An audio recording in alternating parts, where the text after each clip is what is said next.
จุกะหนุ่มเบสสำหรับนะสวัสดีครับชื่อป้อมครับอันนี้เป็นคลิปสอนภาษากุยนะครับหรือว่าคนไทยเรียกว่าภาษาสวยครับหัวข้อวันสอนวันนี้จะเป็นเรื่องเกี่ยวกับการออกเสียงคำคุณศัพท์ที่เป็นคำควบกล้ำซ้ำกันชื่อยาวนิดนึงนะครับแต่ว่าอาจจะอ่านอันนี้แล้วแบบไม่รู้ว่ามันคืออะไรนะครับหรือไม่อาจจะอ่านตัวหนังสือไม่ออกคืออย่างที่เคยนำเสนอไปก่อนอันนี้ที่แบบภาษาสวยหรือว่าภาษากุย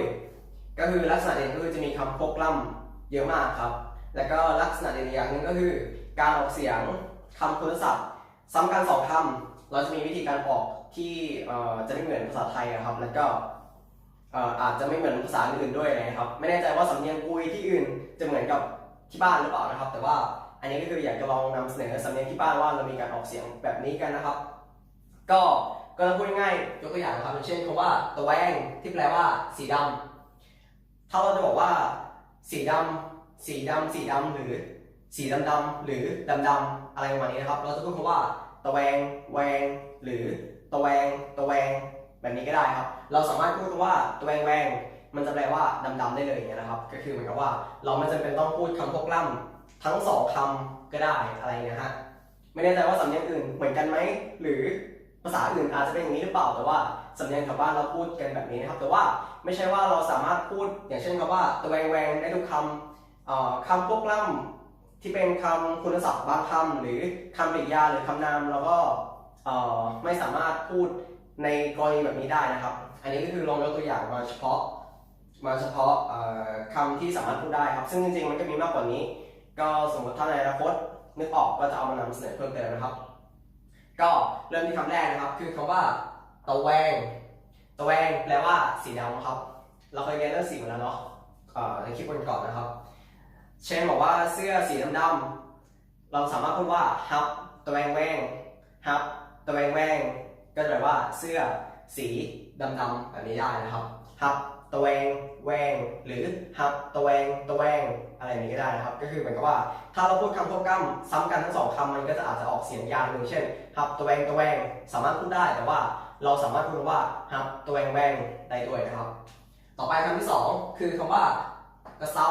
กระเซ้าแปลว่าสีแดงสีแดงก็เหมือนกันครับเราสามารถพูดคำว่ากระเซ้าเศร้าสีกระเซ้าเศร้าแปลว่าสีแดงเสื้อสีแดงฮับซีกระเซาเศร้าฮับซีกระเซาเศร้าหรือฮับซีกระเซากระเซาก็ได้ครับจะแปลว่าเสื้อสีแดงๆนะครับต่อไปคำที่สามกระเต้ากระเต้ากระเต้าแปลว่าร้อนครับถ้าภาษาเขมรเขมรแถวบ้านเขาเรียกว่ากระเดากระเดาเขาจะเป็นตัวเด็กเนาะกระเดากระเดาจะแปลว่าร้อนในภาษาเขมรแต่ถ้าภาษากุ้ยจะเป็นตัวเต่านะครับก็คือกระเตากระเตาหรือกระเตาเต่าจะแปลว่าร้อนไงเนะกระเตาเต่าวะไงเนะกระเตาเต่าวะก็เหมือนกับว่าวันนี้ร้อนอะไรแบบนี้นะครับแล้วก็คำที่สี่คำว่าสกอตสกอตสกอตก็สกอตก็แปลว่าหนาวนะครับไงเนะนะแต่สกอตก็วะไงเนะนะแต่สกอตก็วะวันนี้รู้สึกเหมือนแบบหนาวอะไรแบบนี้นะครับไงเน้นะแต่สกอตก็ว่าแปลว่าหนาวนะครับแล้วก็คำที่ห้าคำว่าจะแงะจะแงะจะแปลว่าเย็นนะครับหนาวก็คือเหมือนอากาศหนาวเย็นก็เหมือนกับอากาศเย็นนะครับแต่ว่าหนาวกับเย็นจะมีความหมายต่างกันเนาะก็คือเหมือนกับภาษาไทยครับหนาวกับเย็นคล้ายๆกันแต่ว่าต่างกันนะครับคำว่าเย็นในภาษากุ้ยเราจะพูดคำว่าจะแงะจะแงะจะแงะก็คือเย็นเดียจะแงะน้ำเย็นเดียจะแงะหรือเดียจะแงะ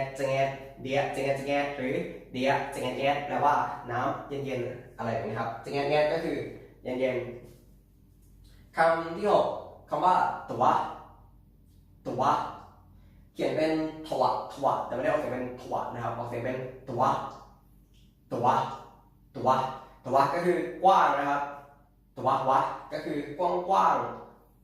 ห้องนี้กว้างห้องแน่ตัวห้องแน่ตัวแปลว่าห้องนี้กว้างถ้าเป็นแคบก็จะเป็นจังอีทแปลว่าแคบนะครับห้องนี้แคบก็จะเป็นห้องแน่จังอีทอะไรนะครับก็คือแบบ เอ่อตะก็คือเหมือนตะวะวะก็พูดกันว่าเราพูดว่าตะวะวะก็คือกว้างๆแต่ถ้าแคบๆก็คือจะแงะต้องพูด2 คำแบบนี้นะครับ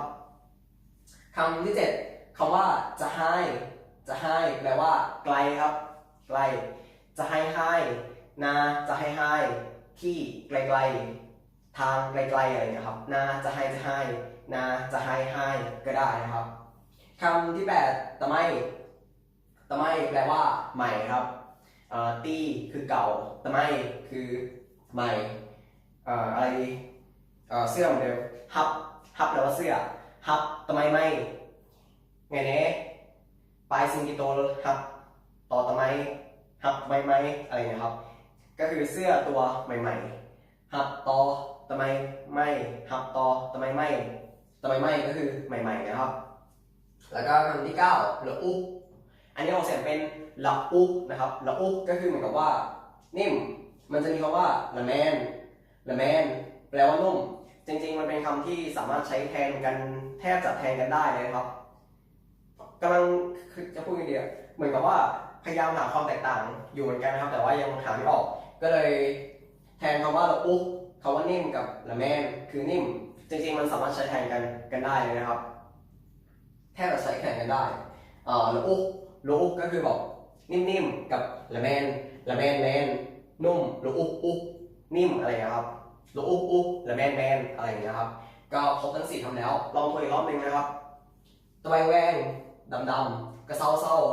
แดงกระเตาร้อนเกาะหนาวจิกแงะเย็นตะวะวะกว้างใจให้ไกลตะไม่รูนิ่มและแมนนุ่มประมาณนี้นะครับวันนี้ก็ขอจบเพียงเท่านี้นะครับขอบคุณครับ